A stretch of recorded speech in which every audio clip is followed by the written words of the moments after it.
Vous êtes ici sur une copropriété qui a 137 logements, 3 bâtiments et elle a été construite en 1964. On avait des problématiques de fuite d'eau sur les toitures, donc il y avait souvent des dégradations au niveau des appartements.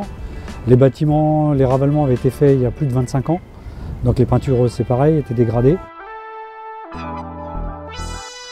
La première étape pour convaincre les copropriétaires, c'est déjà de retrousser encore un peu plus ses manches que d'habitude. Avec l'ensemble des travaux que l'on fait, on arrive très vite à des montants très faramineux pour les gens. Ça fait peur de se lancer. Donc la conviction, elle est passée par de l'explication. On a organisé avec le conseil syndical des permanences où chacun a pu venir avec ses documents personnels, feuilles d'impôt, etc. Et on a fait des projections financières à chacun. Au moment du vote des travaux, les travaux ont été votés à 90% des copropriétaires. L'idée, c'était d'être le plus vertueux possible sur le plan énergétique. C'est-à-dire qu'on a déjà renforcé les performances thermiques du bâtiment en partant du toit. On a profité du fait qu'il fallait intervenir sur ce toit pour y intégrer une isolation thermique performante. Et cette isolation thermique performante est descendue jusque sur les parois extérieures, accompagnée des remplacements des fenêtres comportant des doubles vitrages. Et le fait d'avoir une isolation thermique extérieure, ça permet d'avoir une inertie thermique intérieure très intéressante. On a quand même une température moyenne, homogène, qui reste à l'intérieur des appartements.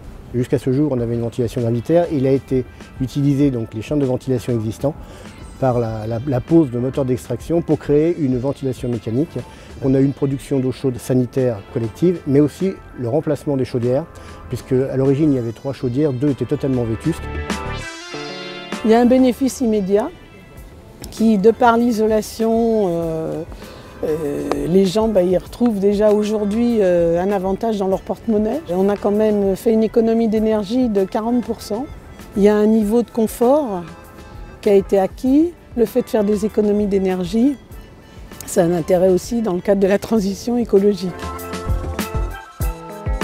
Nous avons accompagné la copropriété dès le démarrage suite à l'audit thermique. En 2014-2015, on a pu proposer des idées un petit peu innovantes, en l'occurrence le contrat de performance énergétique qui se développait en copropriété à l'époque. On est sur un coût global de 3 300 000 € à peu près, avec un volume d'aide du coup très important de 2 300 000 €. Donc à la livraison des travaux, il était nécessaire d'entamer une période d'instrumentation d'un certain nombre d'appartements témoins. L'idée était de valider l'intérêt des travaux et les consommations, la réduction des consommations.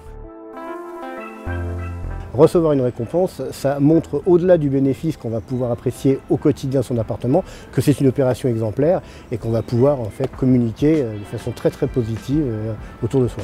Cette récompense est encourageante parce que ça a été quand même un travail de fourmi. Nous, on y a toujours cru depuis le départ. On a réussi à convaincre les gens. Quand on voit ce que ça donne et la satisfaction même des réfractaires, on est content d'obtenir un trophée et on est fiers. En tout cas, moi je le suis.